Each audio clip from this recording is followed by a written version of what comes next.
আচরণবিধির বিষয়ে কমিশন কঠোর পদক্ষেপ নেবে, এমনটাই হুঁশিয়ারি দিয়েছেন সিইসি। আর অন্যদিকে গণভোট ঠিক কবে হবে সেই বিষয়ে এখনো কোনো কিছুই খোলাসা করেনি নির্বাচন কমিশন। প্রধান নির্বাচন কমিশনার জানান, প্রধান উপদেষ্টার কাছ থেকে আনুষ্ঠানিকভাবে এই বিষয়ে জানার পর কমিশন সভা করে সিদ্ধান্ত নেবেন। রাজনৈতিক দলগুলোর সাথে বৃহস্পতিবার সংলাপের প্রথম দিন। সকালে ৬টি ইসলামিক ও বিকালে ৬টি বাম দলকে সংলাপে ডাকে নির্বাচন কমিশন। এই সংলাপে বাংলাদেশ খেলাফত আন্দোলন নির্বাচনের সময় সেনাবাহিনীকে ম্যাজিস্ট্রেসি ক্ষমতা দেওয়ার দাবি জানায়। খেলাফত মজলিস, খেলাফত আন্দোলন সহ বেশ কয়েকটি দল রাজনৈতিক দলগুলোর কমিটিতে ৩৩% নারী রাখার বাধ্যবাধকতা তুলে দেওয়ার আহ্বান জানান। ৮টি বিভাগে আলাদা ৮ দিনে নির্বাচন করার দাবি তাদের। কোন দল তার কতজন প্রার্থী মহিলা দিবে, কতজন প্রার্থী পুরুষ দিবে, এটা দলের উপরেই ছেড়ে দেওয়া উচিত। চকচক করেন নাই, কিন্তু টাকা আর ছড়াছড়ি ঘুরতেছে, এইটা তো আমরা বাংলাদেশের মানুষ চায়। যেটার পরিবর্তে জেলা নির্বাচন কর্মকর্তা ও উপজেলা নির্বাচন কর্মকর্তাদেরকে যথাক্রমে রিটার্নিং অফিসার, সহকারী রিটার্নিং অফিসার হিসেবে নিয়োগ করা।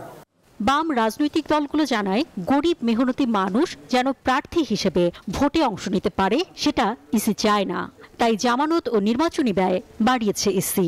আরপিও ও আচরণবিধি তৈরির আগেই সংলাপের প্রত্যাশা করেছিলেন বলেও জানান তারা। আশা করছি নির্বাচনের দিনে গণভোটের ব্যাপারটা হবে, ফলে একটা বাড়তি দায়িত্ব, যেটা এই ক্রান্তি একটা ঐতিহাসিক একটা গুরু দায়িত্ব আপনাদের উপরে বর্তাবে। আমার দেশের স্বাধীনতা বিরোধী, তার বিরুদ্ধে কি আমি কথা বলতে পারবো না? নির্বাচন কমিশনের উপর সকলের আস্থা নেই, এটা অস্বীকার করার কোনো উপায় নেই বলে জানিয়েছেন নির্বাচন কমিশনার আনোয়ারুল ইসলাম সরকার। আস্থা পুনরুদ্ধারের জন্য ইসি চেষ্টা করছে বলে জানান তিনি। আমাদের জন্য বড় চ্যালেঞ্জ এটি আস্থাহীনতা, এটা অস্বীকার করার জো নাই। এই আস্থাটাকে পুনরুদ্ধারের জন্য আমরা চেষ্টা করছি, করে যাব, আরো করব। প্রধান নির্বাচন কমিশনার জানান, জাতীয় নির্বাচনে তিনি রেফারির ভূমিকায় থাকতে চান। পরিস্থিতি স্বাভাবিক রাখতে চান রাজনৈতিক দলগুলোর সহযোগিতা। বলেন, তফসিলের পর আচরণ বিধি নিয়ে আরও কঠোর হবে কমিশন। আর গণভোট কবে হবে সে বিষয়ে কমিশন বসে পরে সিদ্ধান্ত নেবে। আমরা ফর্মালি বিষয়গুলো জানলে তখন আমরা এক্সারসাইজ করে আমাদের সব বসে আমাদের কমিশনে আলাপ আলোচনা করে তখন আমরা একটা মতামত দিতে পারবো। এছাড়া আমাদের এই মুহূর্তে কোনো মতামত দেওয়া যথার্থ হবে। এই সমস্ত ক্ষেত্রে আমরা কিন্তু কোনো স্পেয়ার করবো না, কিন্তু আমরা ব্লাইন্ডলি কিন্তু জাম্প ওভার দোজ ভায়োলেশনস।